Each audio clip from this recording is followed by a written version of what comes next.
I'm Becca and welcome to my channel. Today I'm just going to show you this really quick and easy peppermint swirl cane.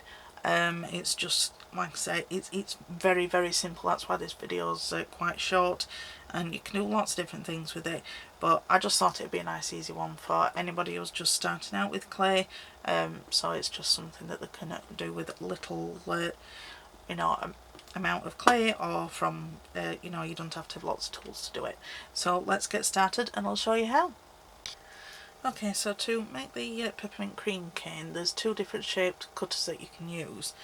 Well, what that I use anyway. You can use circles and you can use semicircles.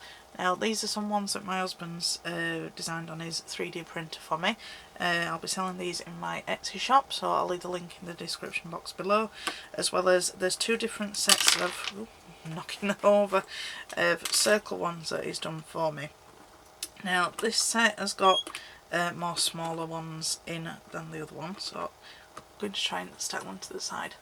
But as you can see, that's quite a nice stack. There's 1, 3, 4, 5, 6, 7, 8, 9, 10, 11, 12. There's 13 in that one, and that one includes a micro cutter. And then this one's a different sort of set. 1, 2, 3, 4, 5, 6, 7, 8, 9, 10. But these have got a sort of a deeper cutting side. Not right now the proper word for it. So yeah, there's two different ones depending on what you're going to use them for. But to do this one, you just need a general circle cutter. If you've not got a circle cutter, you can just find something to draw around. These are just some other ones that I've got. This is out of a set from IKEA, and this is just a cookie cutter from something that I've had for years. I'm just using these because my husband's made them for me now. So if you're using the circle cutters, whoop, I keep knocking these ones over. I need to put them in a little bag or something. What we're going to do is we're going to cut these into smaller sections. So you just want to get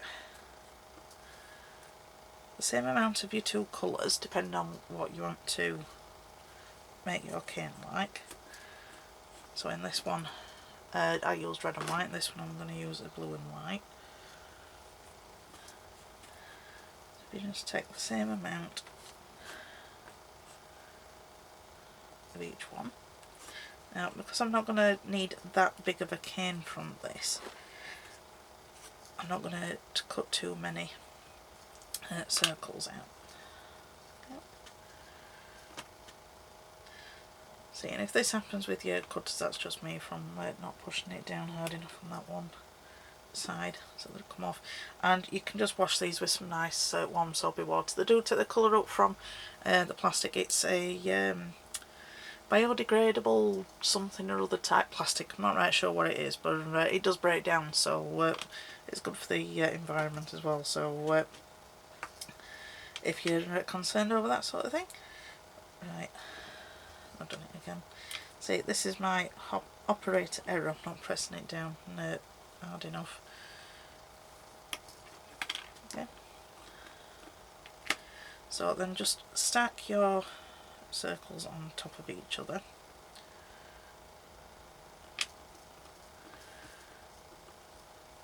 Like this.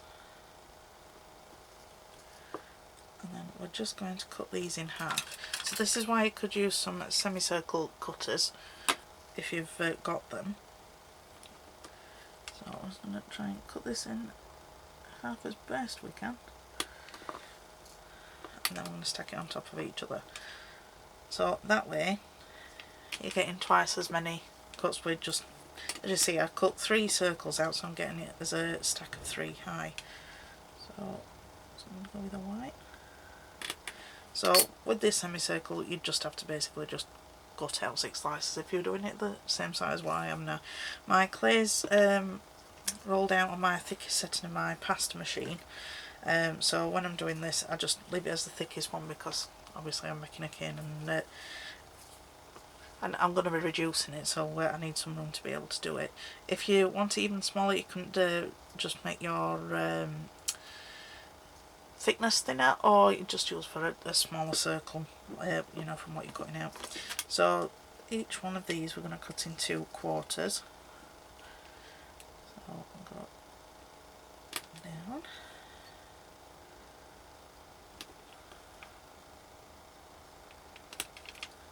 Yep, and the same with the other one.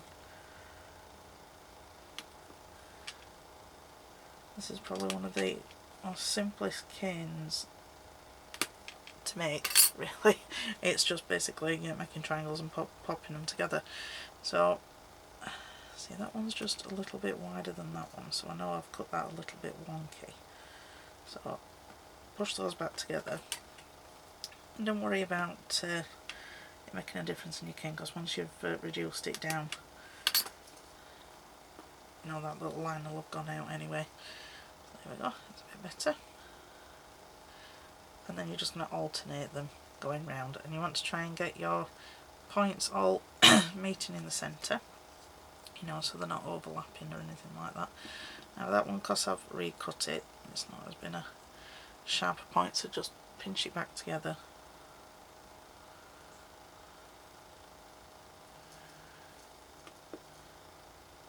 We're just wanting to put the circle back together essentially, that's all we're doing. Now if you wanted to put extra sections in, which you can do, you can cut each of your 8 pieces in half again, so you'll be doing it into 16, so you get smaller sections in it, so that's another option for you to do. Whereas this one, I just wanted to do the 8 just to show you the process of it really. Yep, that one's not going quite right. Now, once you've got them in place, then just flip it over and just make sure that you've got the other side going the same. And then you just reduce it like a regular circular cane. Now there's lots of different things that you can do with these. You can make lentil swirl beads out of them, which I'm going to show you.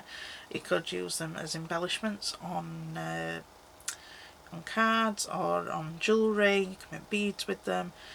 Anything that you can do with a regular cane, you can do with these. It's just that this is just a very, very simple one that I like to make just as an embellishment. When I've made them in the past, I've reduced them down, so I've made them sort of micro cane size, and then I've baked the cane as a whole, and then when I'm ready for taking a slice off, I just warm the cane back up a little bit, and I can take slices off, and that way I can get teeny tiny slices without distorting it, because if you try cutting it that small, you might end up getting some distortion. So I just find I prefer doing that now. When I found out that bit of information, I was like, that's changed my world, because I was always trying to reduce my canes down really tiny to do work with, and then when I was cutting them, they were getting distorted and I couldn't get them to go work back how I wanted to. And then when I found that out, like, yes. So I'm passing on that bit of information to you if you've not heard it. Right, so as you can see, I've lost the centre part of that now, so I'm just going to take a cut. There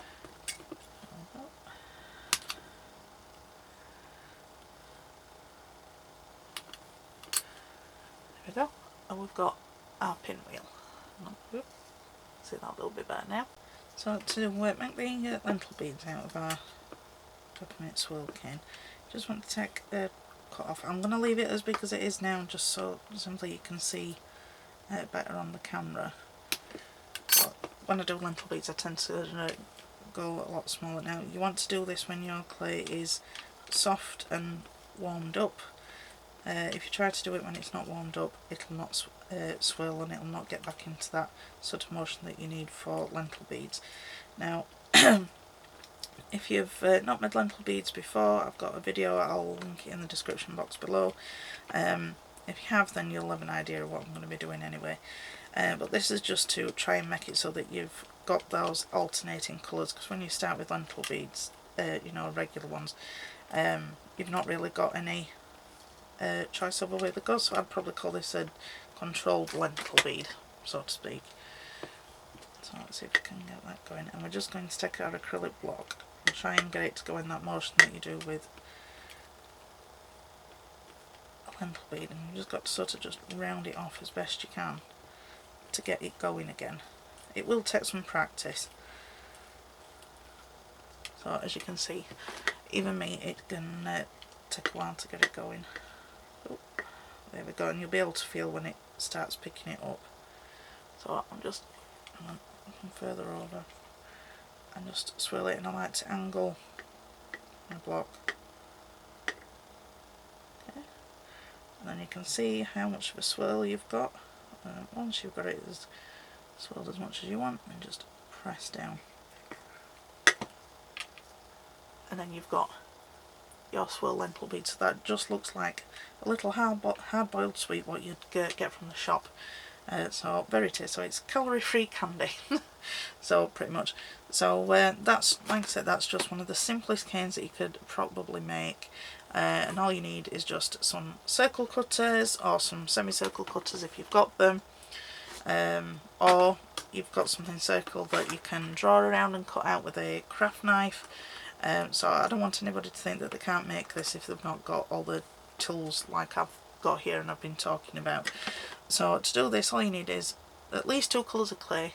If you want to do more colours, then feel free to do that, and you can do it with skinner blends and lots of other different ways.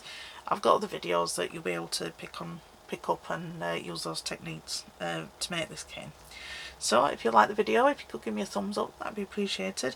And if you've not subscribed, consider subscribing, that'd be appreciated too. So thanks for watching, I'll see you next time. Bye.